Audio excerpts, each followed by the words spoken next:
semuanya, balik lagi di The Brothers Talk. Ini episode ke-13 dan gue mau review pertandingan-pertandingan di Liga-Liga Eropa ya. Yang pastinya gue akan bahas sedikit soal El Clasico dan pertandingan tadi Arsenal lawan Liverpool yang baru aja selesai karena gue taping ini setelah pertandingan Arsenal lawan Liverpool. Oke, mungkin kita bahas dulu soal yang El Clasico gitu ya, karena kemarin lumayan seru juga ya kalau misalkan kita nonton El Clasico ini. Sesuai dari prediksi awal gua, sebenarnya bakal terjadi banyak gol dan Barcelona bisa menang. Tapi gue gak ekspektasi bahwa semua gol itu untuk Barcelona gitu ya. Gue bingung dan memang lihat Madrid pun permainannya cukup kurang oke gitu ya. Karena seperti yang ya di gua prediksi gitu di babak pertama Barca ini mainnya highline defensif gitu ya. Dan itu pun terjadi di babak kedua sebenarnya. Cuman di babak pertama kelihatan banget gitu. Mereka bermain sangat amat tinggi gitu ya di belakang atau di tengah dan di depannya gitu sehingga membuat ya Real Madrid bermainnya seperti itu. Beberapa kali Mbappe dapat peluang gitu dan nggak bisa memaksimalkan peluang itu. Inaki Pena di pertandingan ini oke banget sih kalau kata gue. Karena kalau misalkan lo nonton juga gitu ya, Mbappe juga sempat mencetak gol di babak pertama, cuman ya itu offside karena memang seperti pertandingan lawan Bayern Munchen ataupun pertandingan-pertandingan sebelumnya, Barca ini mainnya highline defensif banget dan itu luar biasa bagus. Gue ngelihat mereka cukup efektif, namun biasanya Rafinha yang memang bermain bagus itu kemarin pas di El Clasico kurang kurang oke menurut gua. Justru gua ngelihat ada Mark Casado sih. Casado mainnya bagus banget di tengah meskipun dia masih muda gitu ya. Tapi gol pertamanya Lewandowski itu hasil dari trupasnya dia. Itu keren banget sih. PC-nya udah kelihatan meskipun masih muda memang dididik di La Masia sehingga ya cukup padu bermain bareng Fermin Lopez dan juga Pedri sih.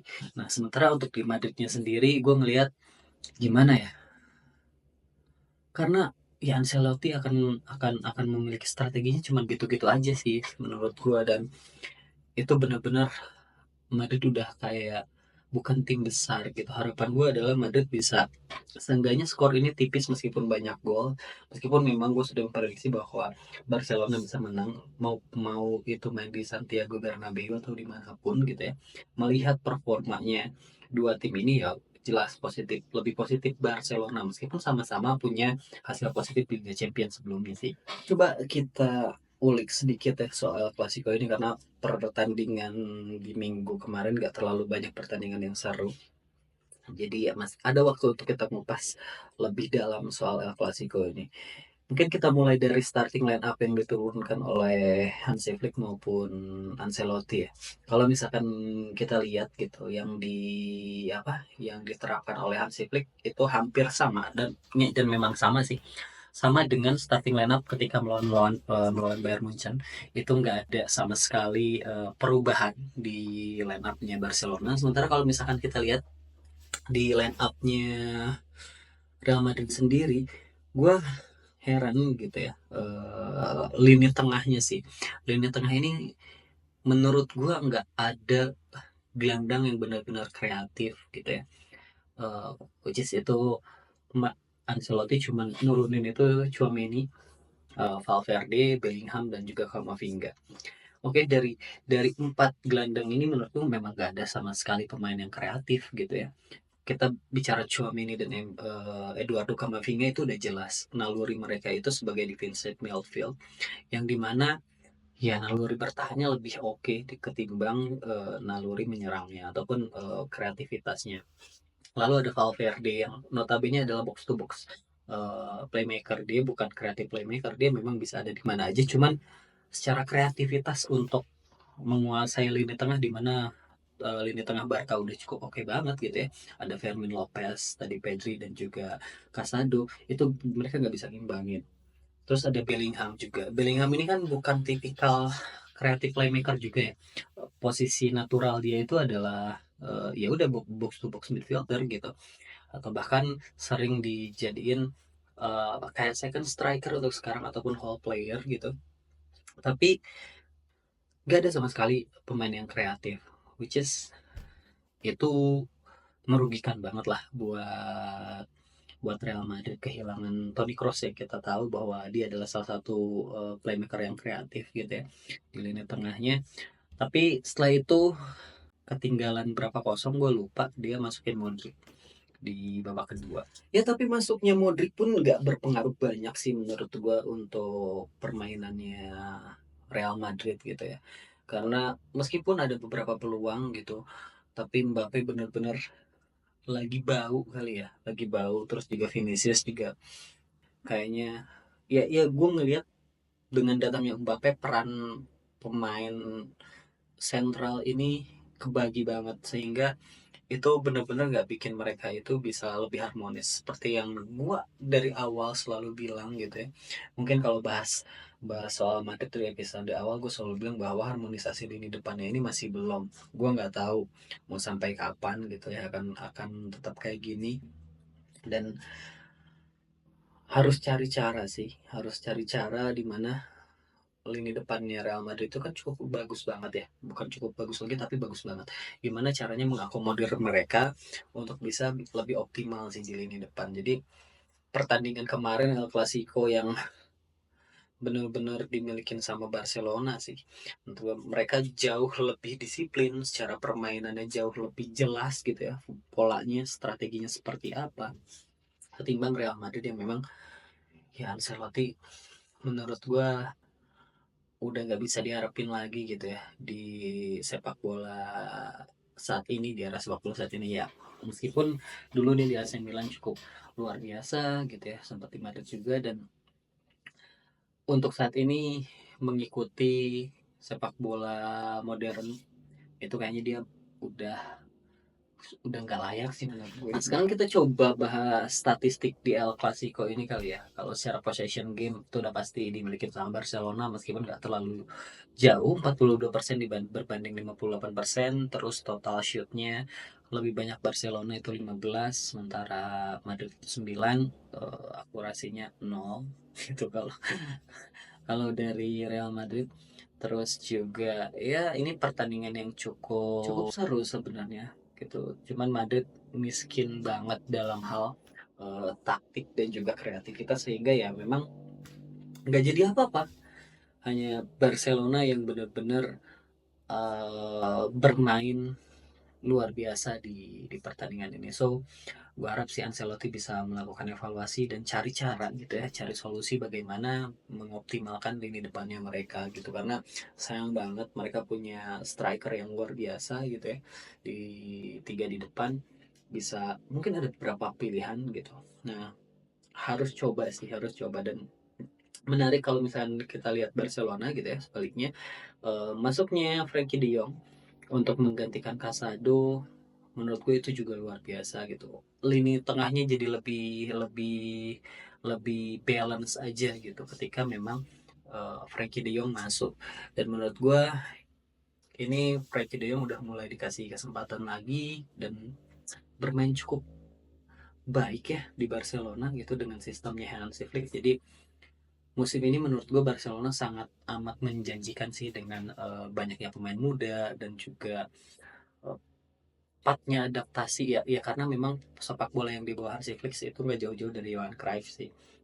Itu karena dia pernah statement juga, dia udah cukup lama gitu memahami dan juga mempelajari sepak bola Johan Cruyff. Jadi nggak begitu lama untuk pemain-pemain La Masia menerapkan strategi atau menjalankan strategi yang dimau sama Hansi Flick. So oke, selanjutnya kita coba bahas yang Premier League gitu ya. Di Premier League which is cuman pertandingan tadi Arsenal sama Liverpool aja yang memang cukup seru. Pertandingan-pertandingan ini nggak begitu seru, cuman ya mungkin kita bahas sedikit ya. Di mana Manchester City menang hanya 1-0 lawan Southampton. Kayaknya ini gue sebenarnya nggak nonton, dan yang mencetak gol Haaland kayaknya memang agak deadlock untuk Southampton. Mainnya ya seperti biasa gitu ya, karena memang dia selalu bermain low block, jadi emang agak kesulitan mungkin untuk City menembus dari pertahanannya Southampton. Lalu di yang kedua mungkin ya Chelsea lawan Newcastle. Tadi gue nonton sebenarnya Chelsea lawan Newcastle. Newcastle ini gue goblok banget sumpah. jelek banget ini Newcastle being Newcastle, jadi gue nggak salah sih karena di video sebelumnya juga gue menjagokan Chelsea yang pasti menang. So ya, bukan bukan hal yang mengejutkan Chelsea bisa menang lawan Newcastle, terutama bermain di Stamford Bridge.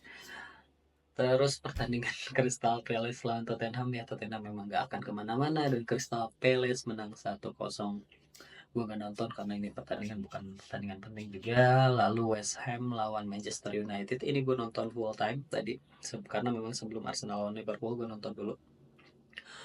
Kalau gue lihat lagi dan lagi, gue selalu mengkritik bahwa Ten Hag ini harus coba mencadangkan Marcus Rashford dan juga Bruno Fernandes, karena kalau dilihat tadi pun ketika Amad Diallo menggantikan Rashford itu lebih baik karena Rashford sorry, Amad Diallo ini tuh involved the gamenya lebih kerasa ketimbang Marcus Rashford yang menurut gue iya udah layak untuk dicadangkan sih, karena iya itu gak akan kemana-mana pada akhirnya ya untuk MU itu kalau misalkan masih terus-terusan dia memastikan Rashford itu masuk ke starting 11 gitu. Padahal ada Amad Diallo. Menurut gue Garnacho udah lumayan oke, step up lah dia untuk cara bermainnya, terus IQ sepak bolanya juga udah mulai naik.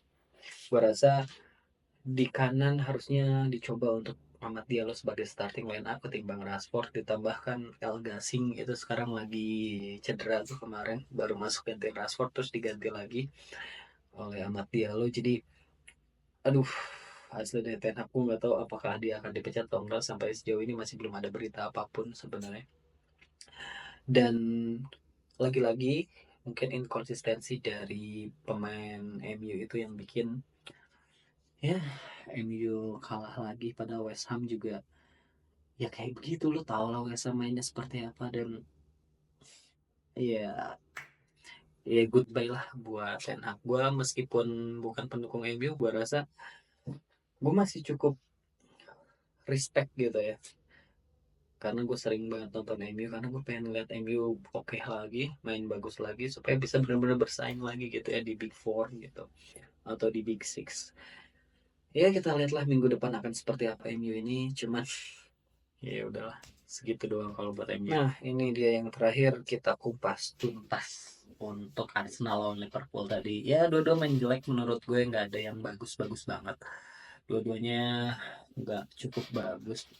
Ditambah Arsenal, Arsenal punya ya dapat kerugian yang sangat amat besar karena semua pemain belakangnya itu cedera. Sorry, Saliba itu nggak cedera ya tapi suspend.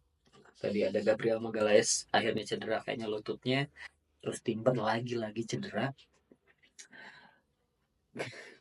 Gue khawatir sih tadi memasang Ben White di lini di back tengah sih lebih bagus ya ketimbang dia di back kanan, karena kalau kita lihat di babak pertama pun Thomas Partey bagus banget sampai Luis Diaz juga nggak berkembang. Ya lebih bagus Thomas Partey di kanan lah ketimbang Ben White. Ben White itu di back tengah cukup bagus ya. Gue nggak tahu nih minggu depan akan seperti apa, ditambah di depan ke depannya juga akan ketemu Chelsea yang lagi bagus. Arsenal akan seperti apa gue nggak tahu. Tapi mengejutkan Bukayo Saka main juga dan ngasih satu gol. Pertandingan 2-2 atau imbang ini sebenarnya kalau kalau objektif ini adalah ya pertandingan yang wajar lah imbang, karena dua-duanya mainnya jelek banget sebenarnya. Arsenal Arsenal yang memang dikasih kerugian lini belakangnya yang biasanya kuat banget itu pada cedera. Liverpoolnya yang justru lagi ngedrop juga gitu. Liverpool lagi ngedrop juga sehingga nggak bisa memanfaatkan uh, celah yang ada di Arsenal itu ya which is pemain Arsenal itu tadi juga nggak banyak kreat peluang, nggak banyak pegang bola, terutama di babak kedua, lebih cenderung bertahan ya. Secara logika sih ya, ketika lu diserang bertahan oke, okay. Dan memang nggak banyak berkembang juga. Kehilangan Odegaard itu benar-benar berasa. Lagi-lagi tadi gue bilang membutuhkan kreatif playmaker itu perlu, seperti yang tadi terjadi di Real Madrid. Ketika lu nggak punya pemain kreatif itu akan kesulitan lu untuk menguasai lini tengah. Trossard kualitasnya segitu-gitu aja, untuk menggantikan levelnya Odegaard itu masih jauh. Terus kalau misalkan tadi kita bicara soal Liverpool salah hampir nggak banyak bergerak ketika babak pertama, terutama ketika Timber memang masih main, dan itu pecah ketika Gabriel Magalhaes dan juga Timbernya cedera. Akhirnya lebih cair tuh, permainan Liverpool lebih cair, dan yaitu gol penyeimbang itu kan hasil dari umpannya Trent Alexander-Arnold ya ke Nunes, yaitu tiga back, Ben White, Kiwior, dan Lewis Kelly itu nggak malah nutup di satu sisi aja. Dia lupa untuk di tengah, si Salah itu nge-invert ke tengah gitu ya, switch sama Nunes, dan itu akhirnya gol 2-2.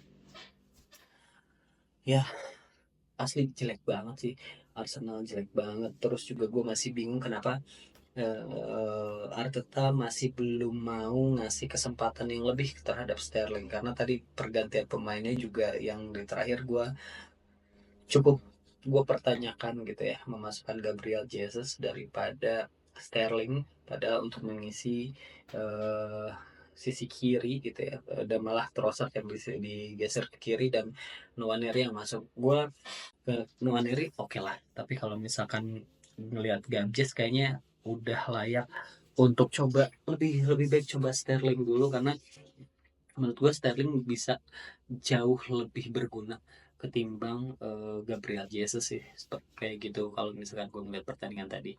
Secara statistik juga, karena di babak kedua Liverpool nyerang terus, meskipun ya gimana ya, nyerangnya juga kayak gitu, gue balik lagi tadi, dua-duanya main jelek sebenarnya gitu. Ya secara possession memang Liverpool menang 45 diperbanding 54% gitu ya. Sorry, yes, 45 berbanding 55%, sorry. Lalu shoot on targetnya dari Arsenal 3, Liverpool 4, total shotnya sama-sama 9 gitu. Jadi ya nggak jauh beda kan, karena memang sama-sama jelek juga. Cuman tadi juga ada beberapa keputusan-keputusan wasit yang menurut gue layak buat dipertanyakan. Ya nggak begitu berpengaruh terhadap permainan, tapi ya itu layak buat dipertanyakan aja sih sebenarnya. Dan mau gimana pun, kedua kedua tim bermain kurang oke. Yang gue lihat, gue nggak tahu ya, man of the matchnya di vote by fans itu adalah Muhammad Salah. Gue nggak ngelihat dari kedua tim ini, ya mungkin Saka lah ya, meskipun dia diganti. Saka ini cukup bagus di babak pertama, ngubah Robertson. Gua kirain ini bisa menang menang Arsenal awalnya, tapi ketika melihat Gabriel cedera itu gue udah langsung hopeless karena Kiwior yang masuk gitu ya. Di Arsenal yang patut dapat kredit ya Bukayo Saka udah pasti. Terus kalau di Liverpool sih siapa ya, ya meskipun ya Mohamed Salah mencetak gol gitu ya, tapi peran Nunes yang memang agak apok juga sih. Tapi Nunes lumayan oke gitu, lumayan ngeganggu, tapi ya hampir gak ada pemain di Liverpool yang lebih stand out daripada TAA sih tadi menurut gue. TAA lumayan oke. Jadi ya ini pertandingan dengan hasil yang fair karena dua tim bermain jelek, dan ini adalah kerugian besar buat Arsenal karena cuma 1 poin, lalu kehilangan banyak pemain juga gitu ya. Jadinya ini ngerugiin banget. Ya Arsenal sekarang ada di posisi 3, poinnya sama dengan Aston Villa, sama-sama 18, dia unggul goal deficit aja, dan beda poinnya sama pemuncak klasemen City itu 5 poin, dan dengan Liverpool itu bedanya 4 poin, ya cukup jauh. Ya meskipun masih match day ke-9, kita masih pengen tahu nih kedepannya akan kayak gimana. Cuman ya mungkin segitu aja kali ya. Sementara untuk di Serie A sebenarnya sekarang masih main ya. Udahan. Untuk Inter lawan Juve, gue nggak bisa nonton karena gue nggak ngerti ini kenapa nggak bisa nonton di video. 4-sama awal. Inter dapat 2 penalti, dan yang kalau gue lihat sih ya kalah duluan ya, Juve kalah duluan ya. Karena gue nggak nonton, gue juga nggak bisa banyak berkomentar, cuman sama skor yang fair 4-sama. Dan gue kira Inter akan menang, tapi ya karena Mota mungkin ya punya punya strategi yang cukup bagus dan permainan yang cukup oke di timnya sehingga bisa imbang. So mungkin segitu aja video kali ini. Thank you banget buat teman-teman semua. Thanks for watching. Sampai ketemu di video The Brothers Talk berikutnya. See you.